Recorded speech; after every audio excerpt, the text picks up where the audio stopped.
എല്ലാവർക്കും നമസ്കാരം. Night without end by Alistair MacLean, chapter 6, Monday 7 PM to Tuesday 7 AM. പ്ലെയിനിൻ്റെ ഭാഗത്ത് നിന്ന് മിസ് റോസുമായി ക്യാബിൻ്റെ ഭാഗത്തേക്ക് വന്ന ഡോക്ടർ അവരകത്തേക്ക് കടത്തി വിട്ടതിന് ശേഷം നേരെ ട്രാക്ടർ ഷെഡിലേക്കാണ് പോയത്. അവിടെ എത്തിയപ്പോൾ ട്രാക്ടറിൻ്റെ പണിയെല്ലാം കഴിഞ്ഞിരിക്കുന്നു. എല്ലാവരും ക്യാബിൻ്റെ അകത്തേക്ക് പോയി കഴിഞ്ഞു. അസഹനീയമായ തണുപ്പാണ്. അവിടെ അധികം നേരം നിൽക്കാൻ ആർക്കും വയ്യ. ജാക്ക് സ്ട്രോ മാത്രം ആ സമയത്ത് അവിടെ ഉണ്ട്. കാരണം ജാക്ക് സ്ട്രോയും ഡോക്ടറും നേഴ്സിനും എല്ലാം ഈ സ്പെഷ്യൽ ഡ്രസ്സുകളൊക്കെ ഇട്ടിരിക്കുന്നതുകൊണ്ട് അവരെ തണുപ്പ് അങ്ങനെ ബാധിക്കില്ല. അങ്ങനെ ജാക്ക് സ്ട്രോയെ അവിടെ നിന്ന് വിളിച്ച് കുറച്ച് അകലേക്ക് മാറ്റി നിർത്തി ഡോക്ടർ ചോദിച്ചു, ജോസിനെ കണ്ടിരുന്നോ? ജാക്ക് സ്ട്രോ പറഞ്ഞു, ഒരു 15 മിനിറ്റ് മുമ്പ് ഞങ്ങൾ സംസാരിച്ചേ ഉള്ളൂ.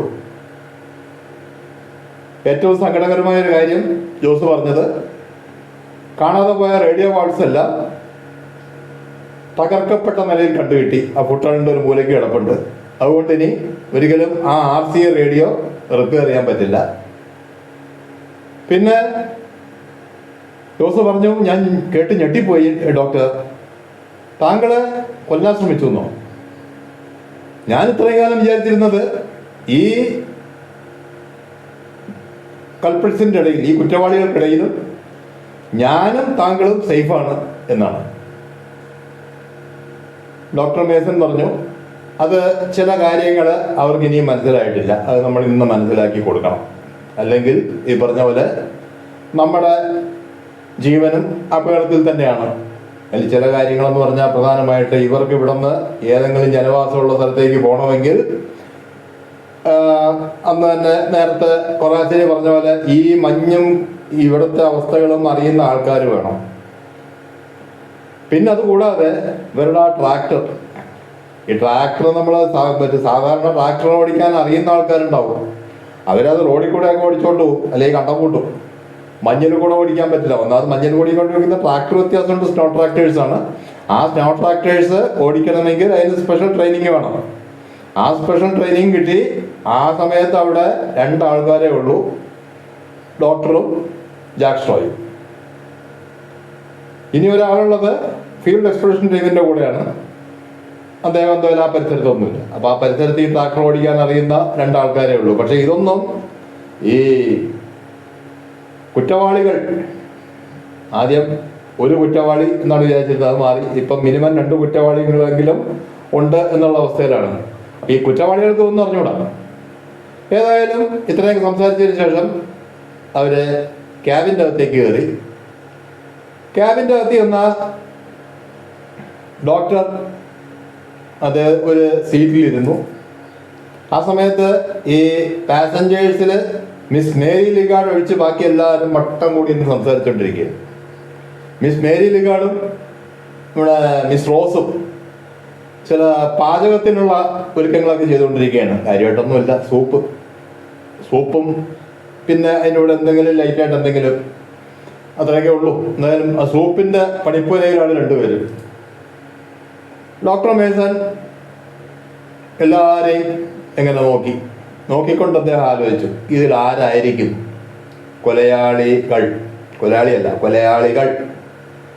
ആദ്യമായിട്ട് അദ്ദേഹം നോക്കിയത് നമ്മുടെ ജോണി സാഗറോ എന്ന ബോക്സിംഗ് ചാമ്പ്യനാണ്. സാധാരണക്കാരേക്കാൾ അധികം ശക്തിയും അതിനൊത്ത ശരീര വലിപ്പമുള്ള എല്ലാവരും മനുഷ്യൻ. സ്വാഭാവികമായിട്ട് ഒരു കൊലയാളിയാവാൻ 1ാം സ്ഥാനത്ത് നിൽക്കുന്ന ആള് ജോണി സാഗറോ. അടുത്തത് ഡോക്ടർ മേസൺ നോക്കി നമ്മുടെ കൊറാസിനി. ജോണി സാഗറോ കഴിഞ്ഞാൽ അവിടെ ഏറ്റവും ശക്തനായ മനുഷ്യൻ ആ പാസഞ്ചേഴ്സിനിടയിൽ കൊറാസിനിയാണ്. പിന്നെ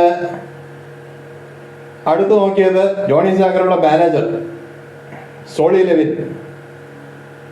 ഈ പറഞ്ഞ രീതിയിൽ എപ്പോഴും ഒന്നിച്ചാണ് ജോണി സാഗറോയും സോളി ലെവിനും. അപ്പോൾ എന്തുകൊണ്ടും ഒന്നിൽ കൂടുതൽ കൊലയാളികൾ ഉണ്ടെങ്കിൽ അതാവാൻ ഏറ്റവും നല്ലൊരു ജോഡി അവരാ. കാരണം എപ്പോഴും ഒന്നിച്ചുണ്ട്. Next reverend Joseph Smallwood. പള്ളിയിൽ അച്ഛൻ്റെ വേഷം ഇട്ട് നടക്കുന്ന ഒരു കൊലയാളി ആടിക്കൂടാ എന്നുണ്ടോ? നമ്മളിപ്പോൾ നമ്മുടെ ഒരു നാടൻ ശൈലിയുള്ള നാട്ടിൻ കോലിട്ട ചെന്നായ എന്ന ഒരു രീതിയിലുള്ള ഒരാളായിക്കൂടെ. പിന്നെ അടുത്തത് സെനറ്റർ ബ്രൂസ്റ്റർ. സെനറ്ററാണെന്ന് ഇയാൾ പറയുന്നു, നമ്മളാരും ഈ പേര് കേട്ടിട്ടുണ്ടെന്നല്ലാണ്ട് ആളെ കണ്ടിട്ടില്ല. അപ്പൊ ആ കള്ളപ്പേരിൽ ഇവിടെ വന്നിരിക്കുന്ന ഒരു കൊലയാളി ആയിക്കൂടെ. ദെൻ മിസ്സിസ് ഡാൻസ്ബി ഗ്രെഗ്, അതും ഈ പറഞ്ഞ പോലെ പേര് കേട്ട അറിവേ ഉള്ളൂ, ഒരു ഫോട്ടോ പോലും ഡോക്ടർ കണ്ടിട്ടില്ല. ആകെ പേര് കേട്ടതിൽ ഫോട്ടോ കണ്ടിട്ടുള്ള ഒരാള് മിസ് ലിഗാർഡാണ്. സോ ഡാൻസ്ബി ഗ്രെഗ് അത് ഈ പറഞ്ഞ രീതിയിൽ കൂടെ അവർക്കും ഒരു എപ്പോഴും ഒരു സഹചാരിയുണ്ട്, മിസ് ഹെലിൻ. സോ ഇവർ രണ്ടുപേരും ചേർന്ന് ഉള്ള ഒരു ടീം ആവാമല്ലോ. പിന്നെ ഏറ്റവും അവസാനമായിട്ട് അദ്ദേഹം നോക്കിയത് ആ മെലിഞ്ഞുണങ്ങിയിരിക്കുന്ന മനുഷ്യൻ, ആ ജൂതൻ തിയഡർ മാള്. എന്തുകൊണ്ട് ഇയാൾക്കായിക്കൂടെ? സംഭവം ഒരു തോക്ക് ഉപയോഗിച്ച് കാര്യങ്ങൾ ചെയ്യാൻ അധികം ശാരീരിക ശക്തിയൊന്നും വേണമെന്നില്ല, ഇയാളും ആവാം.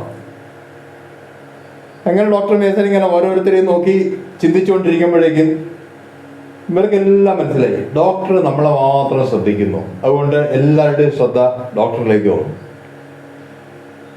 അതോടെ അവരുടെ സംസാരമൊക്കെ വന്നു, എല്ലാവരും സൈലന്റ്. ഇതേ സമയത്ത് വേറെ കാര്യം സംഭവിച്ചു. നമ്മുടെ ജാക്ക് സ്ട്രോ ഒരു റൈഫിളുമായിട്ട് അവരുടെ എല്ലാം കാണാവുന്ന രീതിയിൽ ഒരു സൈഡിൽ. അങ്ങനെ ആ അവസ്ഥയിൽ ഡോക്ടർ മേസൻ പറഞ്ഞു, സോറി, ഇത്രയും നേരം നിങ്ങളെയൊക്കെ തുറിച്ചു നോക്കിക്കൊണ്ടിരുന്നതിന്. അത് നല്ല സംസ്കാരമുള്ള ആൾക്കാരൊക്കെ അങ്ങനെയാണ്, മറ്റൊരാളെ അധികം നേരം തുറിച്ചു നോക്കില്ല. നമ്മുടെ നാട് പോലെ അല്ല, ഇവിടെ കാണാൻ കൊള്ളാവുന്ന ആരെങ്കിലും കണ്ടാൽ പിന്നെ ഞാൻ കൂടുതൽ പറയുന്നില്ല, എല്ലാവർക്കും അറിയാലോ. ശരി, ഡോക്ടർ മേസൻ പറഞ്ഞു, ഈ നിൽക്കുന്ന മിസ്റ്റർ നീൽസൺ, ജാക്സോക്ക് അങ്ങനെ ഒരു പേരുണ്ടല്ലോ, നീൽസൺ, നല്ലൊരു ഷാർപ്പ് ഷൂട്ടറാണ്. റൈഫിൾ കൊണ്ട് എവിടെ വയ്ക്കണം വെടി എന്ന് വിചാരിച്ചോ അവിടെ വയ്ക്കും. പിന്നെ റൈഫിൾ കണ്ട് നിങ്ങൾ തെറ്റിദ്ധരിക്കണ്ട, ഞങ്ങളുടെ ഈ ഫീൽഡ് എക്സ്പീഡിഷൻ ടീമിൽ അതുപോലെ ഇങ്ങനെയുള്ള റിസർച്ച് സ്റ്റേഷനിൽ എപ്പോഴും ഇത്തരം ഫയർ അമ്യൂണിഷൻസ് സ്റ്റോക്ക് ഉണ്ടാവും. കാരണം ഞങ്ങൾക്കും ഇവിടെ ചിലപ്പോൾ ഈ വന്യജീവികളെന്ന് പറഞ്ഞാൽ നമ്മുടെ കാട്ടിൽ കാണുന്ന ജീവികളല്ല, ഈ പോളാർ റീജിയനിൽ കാണുന്ന ചില ജീവികളുണ്ട്, ചില പ്രത്യേക ചെന്നായ്ക്കൾ, അതുപോലെ കരടികൾ, പോളാർ ബയേഴ്സ് എന്നറിയപ്പെടുന്ന കരടികൾ, ഇതൊക്കെ അറ്റാക്ക് ചെയ്യാൻ വരും. പിന്നെ അതുകൂടാതെ സ്ലഡ്ജ് ഡോഗ്സിന് ഭക്ഷണമായിട്ട് സീൽ എന്ന് പറയുന്ന ജീവിയുടെ ഇറച്ചിയാണ് ഞങ്ങൾ കൊടുക്കുന്നത്. അപ്പോൾ ഈ സീലിനെ ഇടയ്ക്കിടയ്ക്ക് വെടിവെച്ച് പിടിക്കണം. അപ്പം ഇത്തരം ആവശ്യങ്ങൾക്കായിട്ട് ഞങ്ങൾക്ക് ഇതൊക്കെ ഞങ്ങളുടെ കയ്യിലുണ്ട്. കൊലയാളികളുടെ കയ്യിൽ മാത്രമല്ല, ഞങ്ങളുടെ കയ്യിലും തോക്കുണ്ട് എന്ന് എക്സ്പ്ലെയിൻ ചെയ്യായിരുന്നു ഡോക്ടർ. അതിനുശേഷം അദ്ദേഹത്തിൻ്റെ പോക്കറ്റിൽ നിന്ന് കേണൽ ഹാരിസന്റെ തോക്കും പുറത്തേക്ക് എടുത്തു. എന്നിട്ട് അദ്ദേഹം പറഞ്ഞു, ഇപ്പോ നിങ്ങളുടെ കൂട്ടത്തിൽ 2 പേർ കൊലയാളികളും ഈ വിമാനം അപകടപ്പെടുത്തിയതും ആയ 2 ആൾക്കാർ നിങ്ങളുടെ കൂട്ടത്തിലുണ്ട്. അപ്പോൾ 2 കൊലയാളികൾ നിങ്ങളുടെ കൂട്ടത്തിലുണ്ടെന്ന് മാത്രമല്ല, ഈ 2 പേരുടെ കയ്യിലും ഗണ്ണുണ്ട്. അതെനിക്കറിയാം. എനിക്ക് ആ ഗണ്ണ് സമാധാനപരമായി തന്നാൽ ഈ പ്രശ്നം ഇവിടെ വെച്ച് തീരും. ആരും ഒരു സെക്കൻഡ് നേരത്തേക്ക് ഒന്നും മിണ്ടിയില്ല. പെട്ടെന്ന് നമ്മുടെ സെനറ്റർ ചാടി എണീറ്റു. എന്ത് അസംബന്ധമാണ് അത്രേ പറഞ്ഞോളൂ. ഇത് പറഞ്ഞുകൊണ്ടൊന്ന് മുന്നോട്ട് നടക്കുകയായിരുന്നു. പെട്ടെന്ന് അവിടെ ഒരു വെടിശബ്ദം മുഴങ്ങി. നമ്മുടെ ജാക്ക് സ്ട്രോയുടെ കയ്യിലിരുന്ന റൈഫിളിൻ്റെ അറ്റത്തുനിന്ന് ഒരു പുക പുറത്തേക്ക് വരുന്നത് എല്ലാവരും കണ്ടു. സെനറ്റർ നിന്ന് അവിടെ നനങ്ങുന്നില്ല. അദ്ദേഹം നോക്കുമ്പോൾ കാണുന്ന അദ്ദേഹത്തിൻ്റെ ഷൂസിൻ്റെ ഫ്രണ്ട് ഭാഗത്തിൽ ഒരു തുള വീണിരിക്കുന്നു. 1 ഇഞ്ച് കൂടി മുമ്പോട്ട് വന്നിരുന്നെങ്കിൽ കാലം തുളച്ചുകൊണ്ട് പോയാൽ. അപ്പോൾ ജാക്ക് സ്ട്രോയുടെ ഉന്നം എത്ര ഉണ്ടെന്ന് എല്ലാവർക്കും അതിൽ നിന്ന് മനസ്സിലായി. ഡോക്ടർ വീണ്ടും പറഞ്ഞു, ഇപ്പം മനസ്സിലായല്ലോ ഞാൻ നേരത്തെ പറഞ്ഞതിൻ്റെ അർത്ഥം എന്താന്ന്. ഇനി എൻ്റെ കാര്യം പറയുകയാണെങ്കിൽ ഞാൻ അത്ര വലിയ എക്സ്പെർട്ട് ഷൂട്ടറൊന്നുമല്ല. അതുകൊണ്ട് ഞാൻ എൻ്റെ എയിം ഉറപ്പിക്കാൻ വേണ്ടി ആരെങ്കിലും വെടിവെക്കുമ്പോൾ അയാളുടെ നെഞ്ച് നോക്കിയേ വെടിവെക്കും. അത് ഒന്നുകൂടി ഡേഞ്ചറസ് ആണ്. ജാക്ക് സ്ട്രോയുടെ കാര്യത്തിൽ കാലോ കയ്യോ ഓടിച്ചിടുകയുള്ളൂ. ഡോക്ടർ നേരെ നെഞ്ച് നോക്കി വെടിവെക്കുന്ന പറയുന്നത്. അപ്പോൾ അവർക്ക് ഒന്നുകൂടി പേടി കൂടി. കാരണം നെഞ്ച് നോക്കി എവിടെ വെച്ചാൽ പിന്നെ ആലോചിക്കാനില്ലല്ലോ ആൾക്കാരുടെ കാര്യം. അങ്ങനെ എല്ലാവരും അന്തം വിട്ട് അവിടെ ഇരിക്കുകയാണ്, എന്ത് ചെയ്യണം എന്ന് അറിയാത്തൊരവസ്ഥ. അപ്പോൾ ഡോക്ടർ മേസൺ പറഞ്ഞു, ശരി, ആരും ആ ഗണ്ണ് സ്വയം തരാത്തതുകൊണ്ട് ജോസ് നിങ്ങളുടെ എല്ലാം ദേഹം പരിശോധിക്കും. അങ്ങനെ ജോസ് ഓരോരുത്തരുടെ ആയിട്ട് ദേഹം പരിശോധിച്ചു. ആരുടെ കയ്യിൽ നിന്നും യാതൊന്നും ലഭിച്ചില്ല. അത് കഴിഞ്ഞ് മാർഗരറ്റ് റോസിന് ഡോക്ടർ നിർദ്ദേശം കൊടുത്തു. അവർ ആ 2 ലേഡീസിൻ്റെയും, അതായത് ഡാൻസ് ഗ്രെഗിൻ്റെയും ഹെലിൻ്റെയും ബോഡി പരിശോധിച്ചു. അവരുടെയും ബോഡിയിൽ നിന്ന് യാതൊരു ഗണ്ണും കിട്ടിയില്ല. അപ്പോൾ നമ്മുടെ ലിഗാർഡ്, മിസ് മേരി ലിഗാർഡ്, അവർ ചോദിച്ചു, ഇതെന്താ എന്നെ മാത്രം ഡോക്ടർ നിങ്ങൾ പരിശോധിപ്പിക്കാത്തത്? അപ്പോൾ ഡോക്ടർ പറഞ്ഞു, അങ്ങനെ അത്രയ്ക്ക് മണ്ടനല്ല ഞാൻ. ഒരു 19 കൊല്ലം മ്യൂസിക് കോമഡി സ്റ്റാറായിട്ട് കഴിഞ്ഞിരുന്ന ഒരു വനിത അതിനുശേഷം പിന്നെ ഒരു കൊലയാളിയായിട്ട് ഇറങ്ങും എന്ന് വിശ്വസിക്കാൻ മാത്രമുള്ള ഒരു മണ്ടനല്ല ഞാൻ. പിന്നീട് ഡോക്ടർ പറഞ്ഞു, ശരി, എന്തായാലും നിങ്ങളുടെ ദേഹത്ത് നിന്ന് എനിക്ക് ഒന്നും കണ്ടെടുക്കാൻ പറ്റിയില്ല. ഇനി ഞാൻ നിങ്ങളുടെ ലഗേജും കൂടി പരിശോധിക്കാം. എല്ലാ ലഗേജും ഇല്ല. എല്ലാവരും കൂടെ കൊണ്ടു നടക്കുന്ന ഒരു ചെറിയ ബാഗ് കാണുമല്ലോ, വലിയ ലഗേജിൻ്റെ അവിടെ ഉപേക്ഷിച്ച് പോകുന്ന ഡോക്ടർ രാവിലെ പറഞ്ഞിരുന്ന കാര്യമാണ്. അതുകൊണ്ട് ഇനിയിപ്പോൾ തോക്ക് കൊണ്ട് നടക്കുന്ന എന്തായാലും അതിൻ്റെ അകത്ത് വയ്ക്കില്ല. അപ്പോൾ ഡോക്ടർ പറഞ്ഞു, ഇനി നിങ്ങൾ കൂടെ കൊണ്ടു നടക്കുന്ന ആ ബാഗുകൾ അതും കൂടി എടുത്ത് എനിക്ക് പരിശോധിക്കണം. ഈ സമയത്ത് കൊറാസിനി പറഞ്ഞു, ഡോക്ടർ, നിങ്ങൾ വെറുതെ സമയം കളയുക. നിങ്ങൾ ഇപ്പോൾ ഡീൽ ചെയ്യുന്നത് ഈ കളി പഠിക്കുന്ന കൊലയാളികളോടല്ല, നല്ല പയറ്റി തെളിഞ്ഞ ആൾക്കാരോടാണ്. അതുകൊണ്ട് തന്നെ നിങ്ങളിവിടെ ഈ ബാഗെല്ലാം എങ്ങനെയൊക്കെ പരിശോധിച്ചാലും നിങ്ങൾക്കത് കിട്ടാൻ പോകുന്നില്ല. ആ രീതിയിൽ അവരത് ഹൈഡ് ചെയ്ത് കാണും. ഇതിനേക്കാൾ എളുപ്പത്തിൽ നിങ്ങൾക്ക് ചിലപ്പോൾ അത് ആ ട്രാക്ടറിൻ്റെ അകത്തോ ഡോഗ് സ്ലെഡ്ജിൻ്റെ അകത്തോ എവിടെയെങ്കിലും ചിലപ്പം ഇന്നത്തെ പകരത്തെ വർക്കിൻ്റെ ഇടയിൽ ഒളിപ്പിച്ച് വെച്ചിരിക്കാൻ ചാൻസ് ഉണ്ട്. കാരണം അതെന്തായാലും ഇവിടെ നിന്ന് പോകുന്ന സാധനമാണല്ലോ, അതിൻ്റെ കൂടെ ഇവരുടെ കൂടെ തന്നെ പോകുന്നൊരു സാധനമാണല്ലോ. അപ്പോൾ അതിൻ്റെ അകത്ത് ഒളിപ്പിച്ച് വെച്ചാൽ സംഭവം സേഫായി. ഇത് നിങ്ങൾ പരിശോധിക്കുന്നതിൽ യാതൊരു അർത്ഥമില്ല എന്ന് പറഞ്ഞാൽ ഈ നിങ്ങൾക്ക് സംസാരിച്ചുകൊണ്ടിരിക്കുന്നതിനിടയിൽ കൊറാസിനെ പെട്ടെന്ന് ഇങ്ങനെ പുറത്തേക്ക് ഇങ്ങനെ നോക്കി. എന്നിട്ട് എന്താ അവിടെ? അപ്പോൾ ഡോക്ടർ പറഞ്ഞു, വെറുതെ കളിക്കണ്ട, ജാക്സോടെ റൈഫിൾ അറിയാലോ. ഡോക്ടർ ഇതല്ല, നിങ്ങൾ നേരിട്ട് വന്ന് നോക്കൂ. ഡോക്ടർ എണീറ്റ് വന്നു. അവരുടെ പുറം കാഴ്ചകൾ കാണുന്നതിനുള്ളൊരു ചെറിയ ഗ്ലാസ് ഉണ്ട്. ആ ഗ്ലാസ്സിൽ ശരിക്കും പുറത്തുള്ള ഒന്നും കാണാൻ പറ്റും. ഒന്നാമത് രാത്രി സമയമാണ്, രണ്ടാമത് മഞ്ഞ് വന്ന് മൂടിയിരിക്കും. എന്നാലും ഒരു അസാധാരണമായ വെളിച്ചം പുറത്ത് കണ്ടു. പുറത്ത് കണ്ടപ്പോൾ ഡോക്ടർക്ക് ഏകദേശം ഒരു തോന്നൽ വന്നു. എന്തായാലും അദ്ദേഹം പുറത്തിറങ്ങി നോക്കി, ഉറപ്പിച്ചു, ആ പ്ലെയിൻ നിന്ന് കത്ത് കിട്ടും.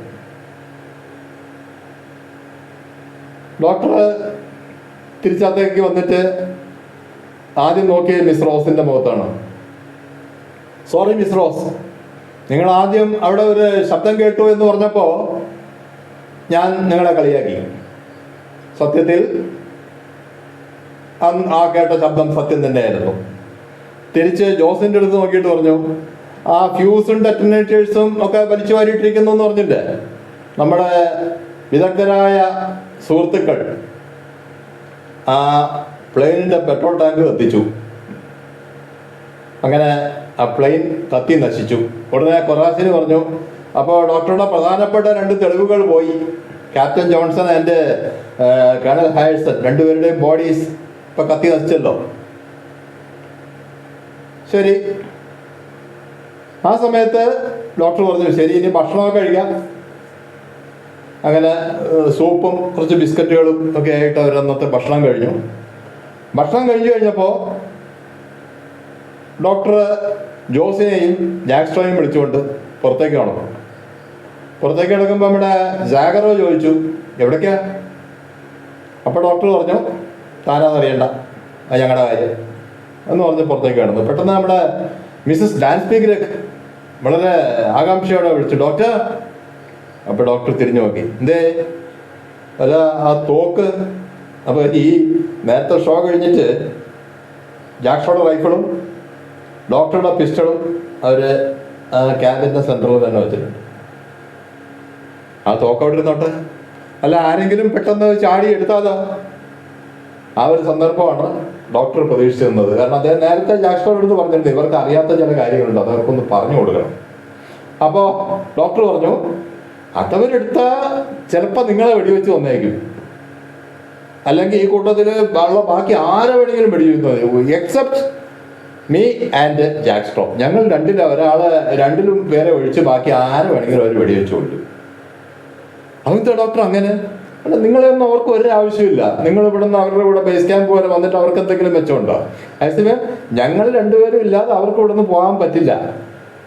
ഈ ട്രാക്ടറും അതുപോലെ ഈ മഞ്ഞിന്റെ സാഹചര്യങ്ങളും എല്ലാം അറിയുന്ന രണ്ടാൾക്കാരെ ഇവിടെ ഉള്ളൂ. അതുകൊണ്ട് ഞങ്ങൾ ഒരിക്കലും ഒന്നും ചെയ്യില്ല, അത് ഞങ്ങൾക്ക് നല്ല ഉറപ്പുണ്ട്.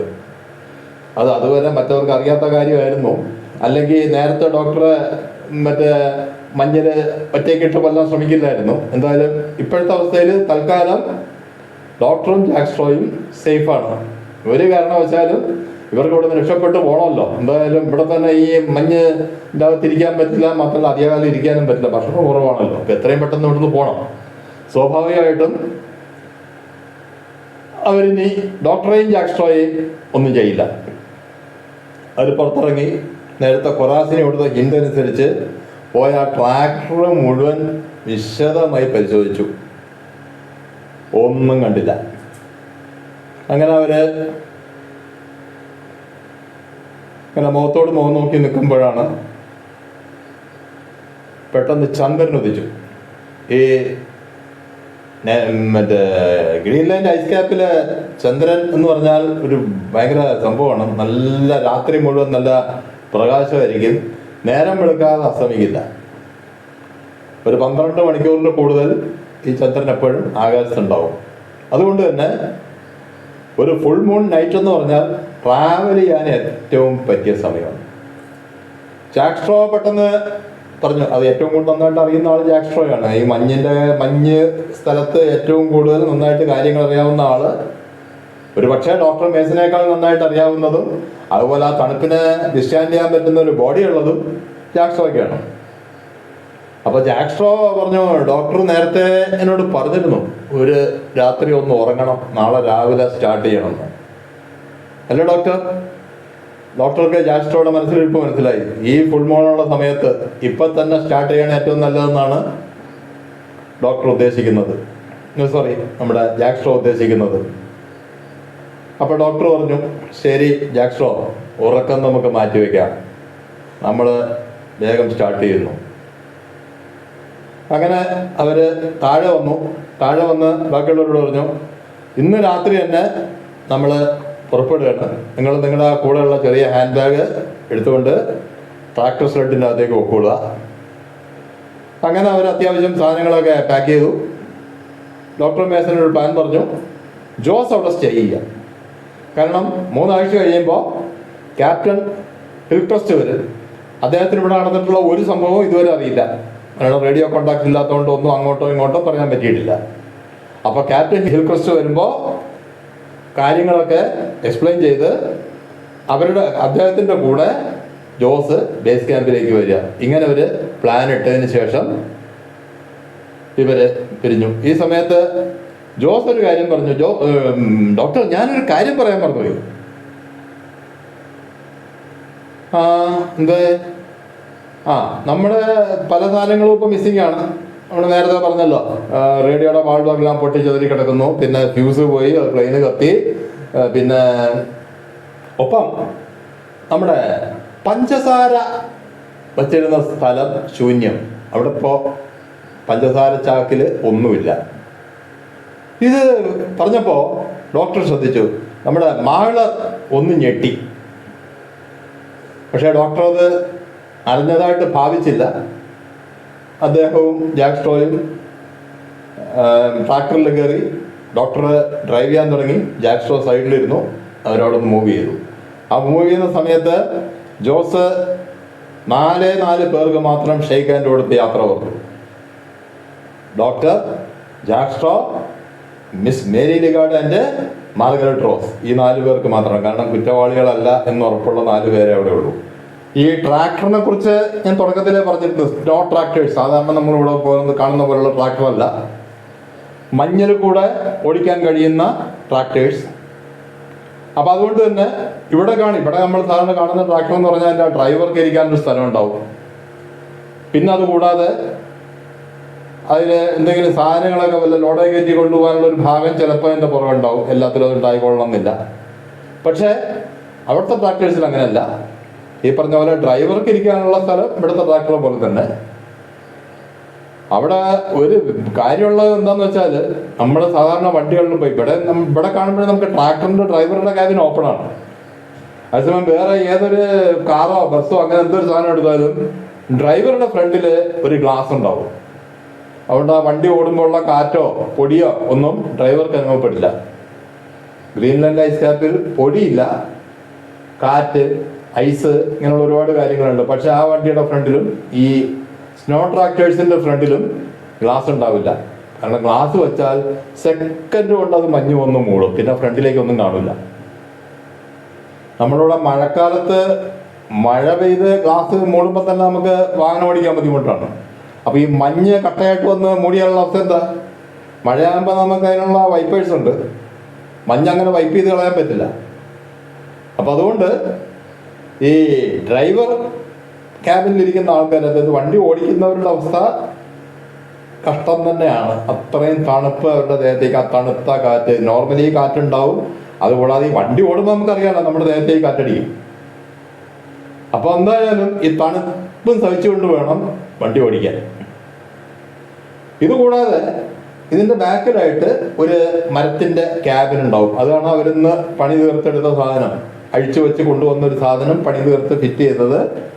അതിൽ ആൾക്കാർക്ക് കിടക്കാൻ പാകത്തിനുള്ള ബങ്കുകളും പിന്നെ അത്യാവശ്യം ഭക്ഷണം പാകം ചെയ്യാൻ പാകത്തിനുള്ള ഒരു സ്റ്റവ് സെറ്റപ്പ്, അങ്ങനെയുള്ള കാര്യങ്ങളൊക്കെ ആയിരിക്കും അതിലുണ്ടാവുക. ഇതുകൂടാതെ ഇപ്പോൾ ഈ ഡോക്ടറും ജാക്ക് സ്ട്രോയും ഒഴിച്ച് ബാക്കി എല്ലാ ആൾക്കാരും അതിൻ്റെ അകത്താണ്, ഈ ട്രാക്ടർ ക്യാബിൻ്റെ അകത്താണ്.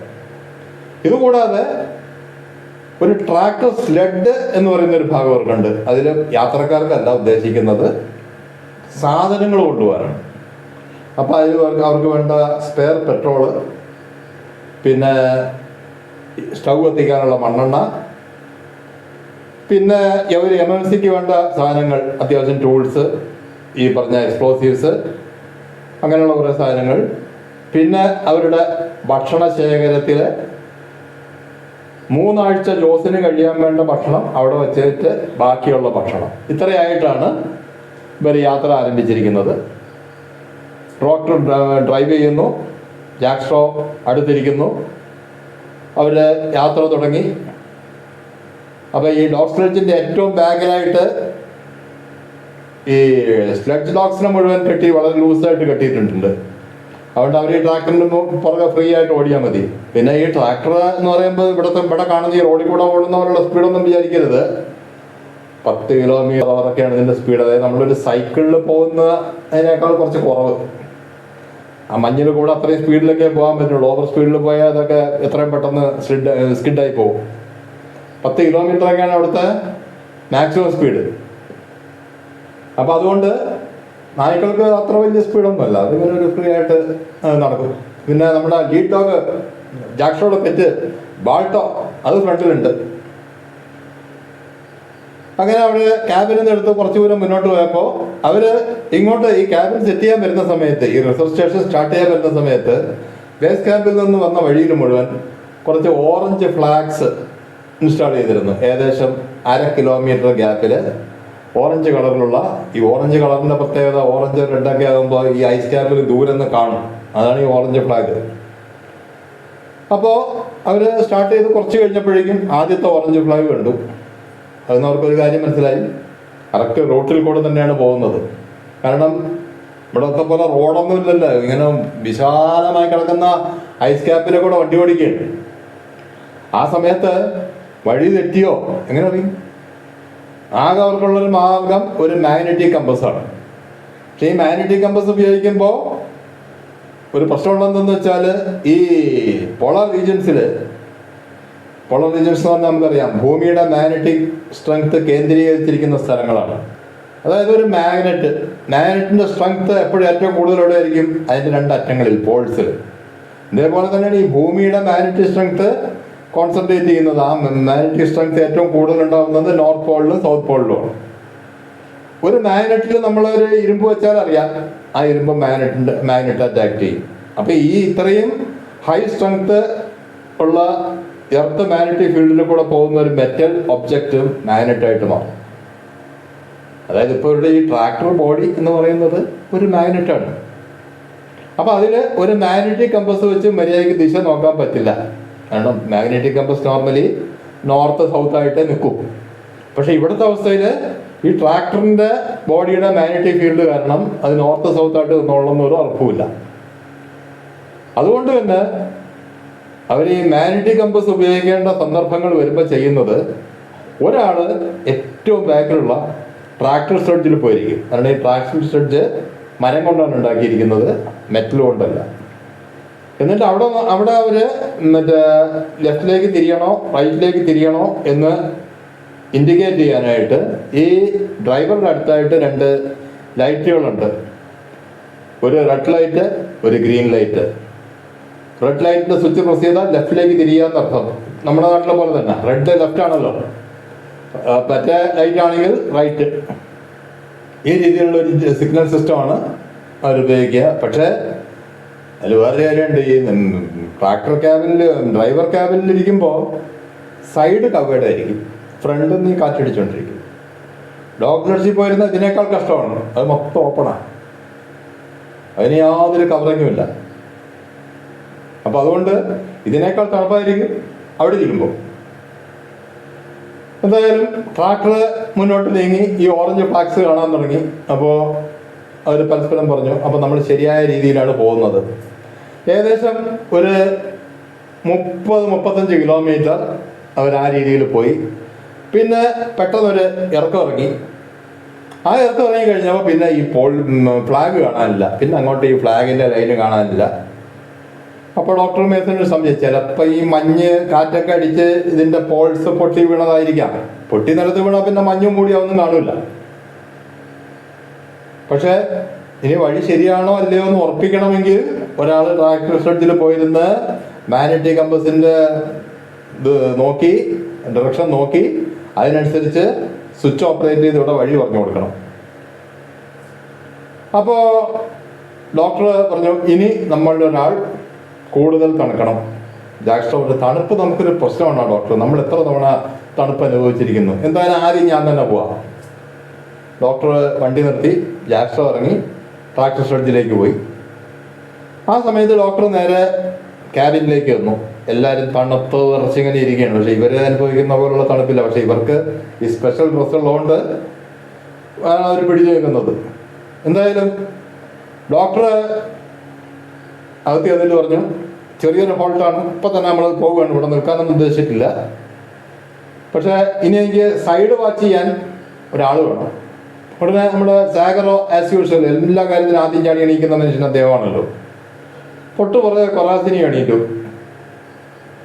അപ്പോൾ ഡോക്ടർ പറഞ്ഞു, നിങ്ങളൊന്നും വേണ്ട, എനിക്ക് മിസ്റ്റർ മാള് നിങ്ങൾ വന്നോളൂ എന്ന് പറഞ്ഞു.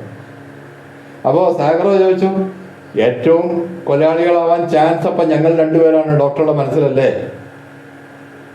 ഡോക്ടർ പറഞ്ഞു, അത് എനിക്ക് തൽക്കാലം പറയാൻ പറ്റില്ല, ആവാം ആവാതിരിക്കാം. പക്ഷേ എനിക്ക് കുറച്ചുകൂടി നല്ല വർക്കുകൾക്ക് ഇനിയുള്ള ദിവസങ്ങളിൽ ആവശ്യമുണ്ട്. അപ്പോൾ ഇന്ന് രാത്രി നിങ്ങൾ പറ്റുന്നത്ര ഉറങ്ങിക്കൊള്ളുക. പിന്നെ ഈ തണുപ്പിനിപ്പോൾ നമുക്ക് തൽക്കാലം ഒന്നും ചെയ്യാൻ വഴിയില്ല. കാരണം ഈ തണുപ്പ് മാറ്റാൻ ഇനി ഒരു വഴിയുണ്ട്, സ്റ്റൗ കത്തിക്കണം. സ്റ്റൗ കത്തിക്കുമ്പോൾ എന്താ കുഴപ്പമെന്ന് വെച്ചാൽ, ഈ ട്രാക്ടർ സ്റ്റഡ്ജിൻ്റെ ഏറ്റവും ബാക്കിലായിട്ടാണ് ഈ ട്രാക്ടറിൻ്റെ പെട്രോൾ ടാങ്ക്. ഞാൻ മുമ്പ് പറഞ്ഞിട്ടുണ്ടെന്നാണ് എൻ്റെ ഓർമ്മ. ട്രാക്ടറിൻ്റെ പെട്രോളോ എന്ന് സംശയിക്കുന്നവരുണ്ടാവും. നമ്മൾ കാണുന്ന ട്രാക്ടറെല്ലാം ഡീസലിലാണ് ഓടുന്നത്. പക്ഷേ ഈ പോളാർ റീജൻസിൽ ഡീസൽ ഉപയോഗിക്കാൻ പറ്റില്ല. ഡീസൽ വളരെ പെട്ടെന്ന് കട്ട പിടിച്ചു പോകും ആ തണുപ്പിൽ. അതുകൊണ്ട് അവിടെയുള്ള അന്നത്തെ കാലത്തുള്ള ട്രാക്ടേഴ്സ് എല്ലാം പെട്രോളായിരുന്നു. അപ്പോൾ അന്നത്തെ കാലത്ത് പെട്രോൾ ഇന്നെന്താന്ന് ചോദിച്ചാൽ, ഇന്ന് ഡീസൽ ഉപയോഗിക്കുന്നുണ്ട്. ഇന്ന് ഡീസൽ കട്ട പിടിക്കാനുള്ള ഇഴിക്കാനുള്ള കെമിക്കൽസ് എല്ലാം കണ്ടുപിടിച്ചിട്ടുണ്ട്. അത് ആഡ് ചെയ്യുന്നുണ്ട്. ഇന്നത്തെ കാലത്ത് ഈ പോളാർ റീജിയൻസിൽ ഡീസൽ ട്രാക്ടേഴ്സ് ഉപയോഗിക്കുന്നുണ്ട്. വീണ്ടും അവർ യാത്ര തുടങ്ങി. ഡോക്ടർ ഡ്രൈവ് ചെയ്യുന്നു. നമ്മുടെ മാഗ്ലർ സൈഡിലിരിപ്പുണ്ട്. അങ്ങനെ വണ്ടി നീങ്ങി തുടങ്ങിയപ്പോൾ ആ എൻജിൻ്റെയൊക്കെ ശബ്ദം ഭയങ്കരമാണ്. അതിൻ്റെ ഇടയിൽ കൂടെ അവർ പരസ്പരം സംസാരിക്കുക എന്ന് പറഞ്ഞാൽ ശരിക്കും ഷൗട്ട് ചെയ്യണം. സാധാരണ രീതിയിൽ ഇപ്പം നമ്മളൊക്കെ ഈ സംസാരിക്കുന്നവർ സംസാരിച്ചാൽ ഒന്നും കേൾക്കില്ല. അങ്ങനെ ഡോക്ടർ ചോദിച്ചു, അങ്ങനെ യൂറോപ്യൻ ടൂറൊക്കെ ഡിസ്റ്റർബ്ഡ് ആയില്ലേ മിസ്റ്റർ മാഗ്ലർ? മാഗ്ലർ പറഞ്ഞു, ഞാൻ ആക്ച്വലി യൂറോപ്പിലേക്കല്ല, ഇസ്രായേലിലേക്കാണ്. ഇസ്രായേലിലേക്കോ? അതെ, പോകുന്ന വഴിക്ക് ഉള്ള ഒരു, നേരിട്ട് US നിന്ന് അങ്ങോട്ട് ഫ്ലൈറ്റ് ഇല്ല. അന്നത്തെ കാലമാണ് പറയുന്നത്, ഇന്നൊക്കെ ഉണ്ട്. അപ്പോൾ ഇടയിൽ യൂറോപ്പിൽ ഇറങ്ങി പ്ലെയിന് മാറിക്കയറി പോകണം, അതിനായിരുന്നു. അപ്പോൾ നിങ്ങളുടെ വീടും കാര്യങ്ങളൊക്കെ അവിടെയാണോ? അല്ല, ഞാൻ ആദ്യമായിട്ട് പോവുകയാണ്. അത് ഈ ജൂതന്മാരുടെ ഒരു വികാരമാണ്. അവരുടെ മാതൃരാജ്യം എന്ന് പറഞ്ഞാൽ അവർക്ക് അത് സ്വന്തം അമ്മയെ പോലെയാണ്. അല്ലാതെ നമ്മുടെ നാട്ടിൽ കുറേ മന്ദബുദ്ധികളുണ്ടല്ലോ, ഇവിടെ ഇരുന്ന് നമ്മുടെ ശത്രു രാജ്യങ്ങൾക്ക് ജയ് വിളിക്കുന്ന മന്ദബുദ്ധികൾ, അതുപോലുള്ള ആൾക്കാരല്ല ഈ ജ്യൂസ്. അവർക്ക് ഇസ്രായേൽ എന്ന് പറഞ്ഞാൽ അവരുടെ സ്വന്തം അമ്മയെ പോലെ അല്ലെങ്കിൽ സ്വന്തം അച്ഛനെ പോലെ അവർ കൺസിഡർ ചെയ്യുന്ന ഒരു സ്ഥലമാണ്. അത് ഈ ഇസ്രായേലിനെ കുറിച്ച് അല്പം അറിഞ്ഞാലേ നമുക്ക് മനസ്സിലാവുള്ളൂ. ഏകദേശം 3000 വർഷങ്ങൾക്ക് മുമ്പേ വളരെ സമ്പൽ സമൃദ്ധമായിരുന്ന ഒരു രാജ്യമായിരുന്നു ഈ ഇസ്രായേൽ.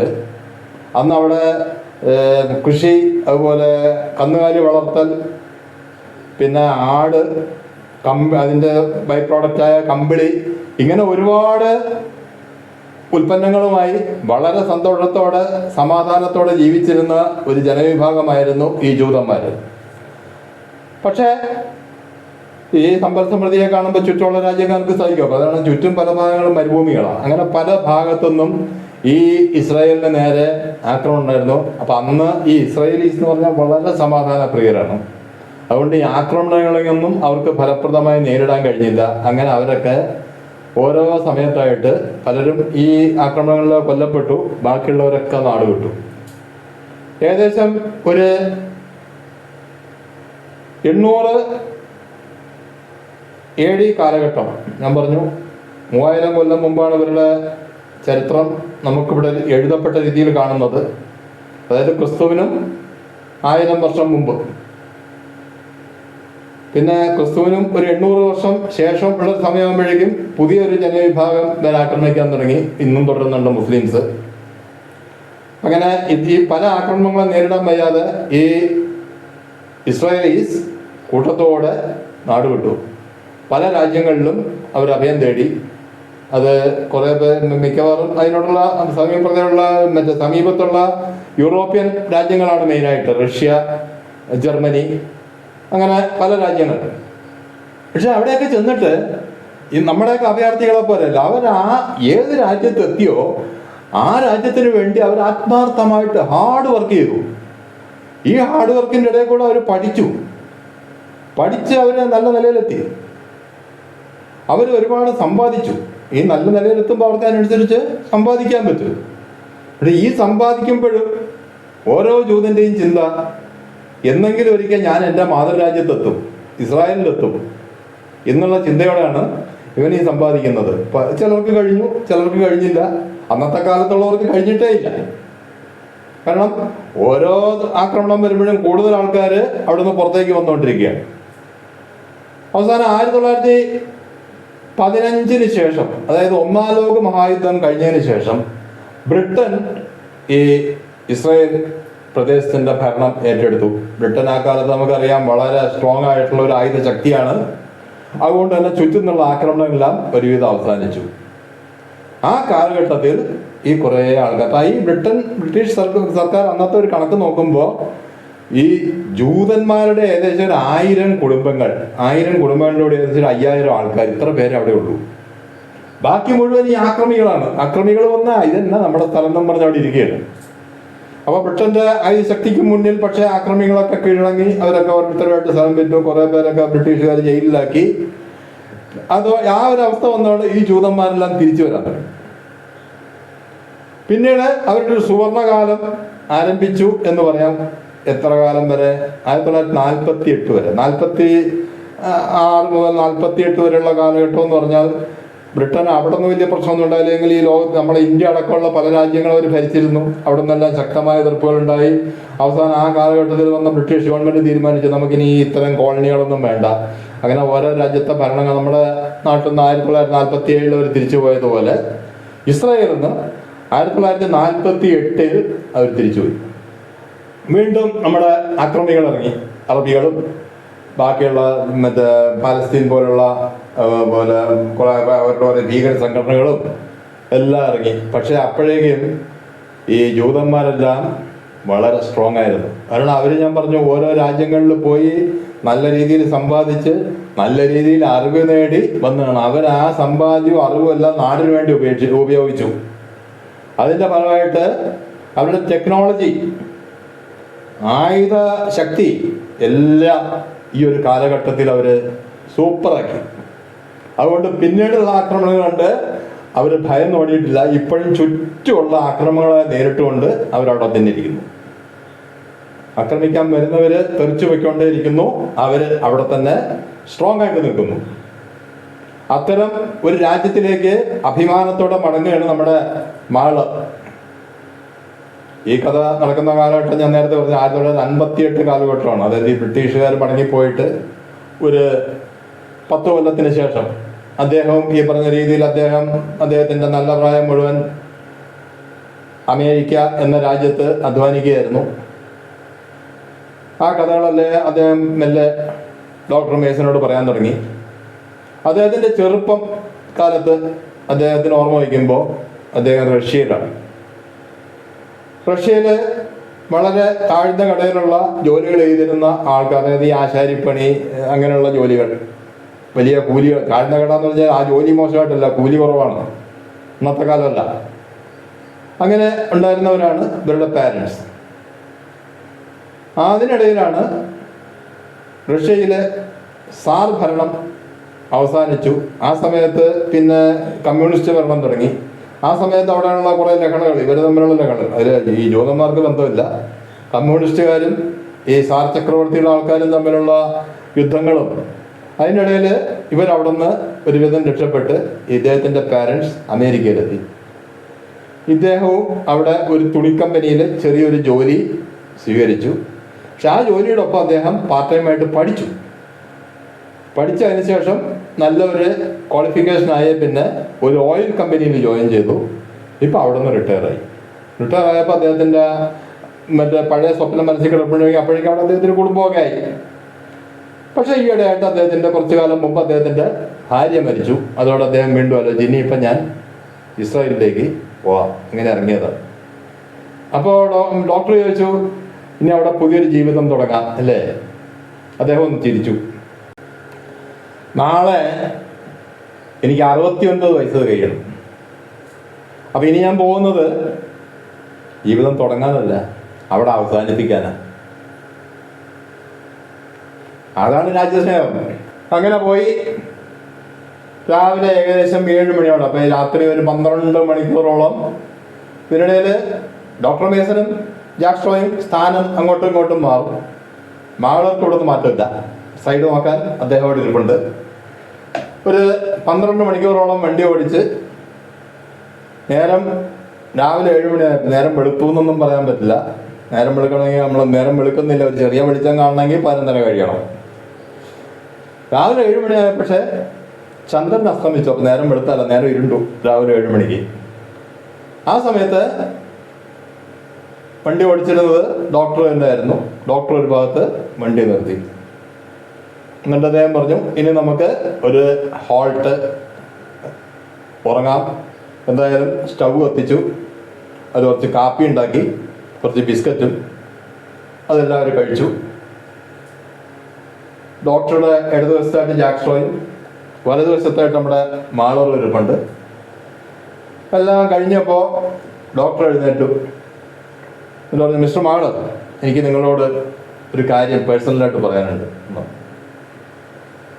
പുറത്തിറങ്ങി ഒരു ലേശം മാറിയതിന് ശേഷം ഡോക്ടർ അദ്ദേഹത്തിൻ്റെ ടോർച്ച് എടുത്ത് കൈകൊണ്ട് വലത്തെ കൈയിലേക്ക് പ്രകാശിപ്പിച്ചു. മാളർ നോക്കുമ്പോൾ കാണുന്നത് മാളറുടെ നെഞ്ചിന് നേരെ പിടിച്ചുകൊണ്ട് ഡോക്ടർ അദ്ദേഹത്തിൻ്റെ പിസ്റ്റൾ വെച്ചിട്ടുണ്ട്. കേണൽ ഹാരിസന്റെ ദേഹത്തിന് കിട്ടിയ പിസ്റ്റൾ മാളറിന്റെ നെഞ്ചിന് നേരെ ചൂണ്ടിയിരിക്കുകയാണ്. ആ അവസ്ഥയിൽ നിന്നുകൊണ്ട് ഡോക്ടർ പറഞ്ഞു, മിസ്റ്റർ മാളർ, ആ പിസ്റ്റൾ ഇങ്ങനെ തരൂ.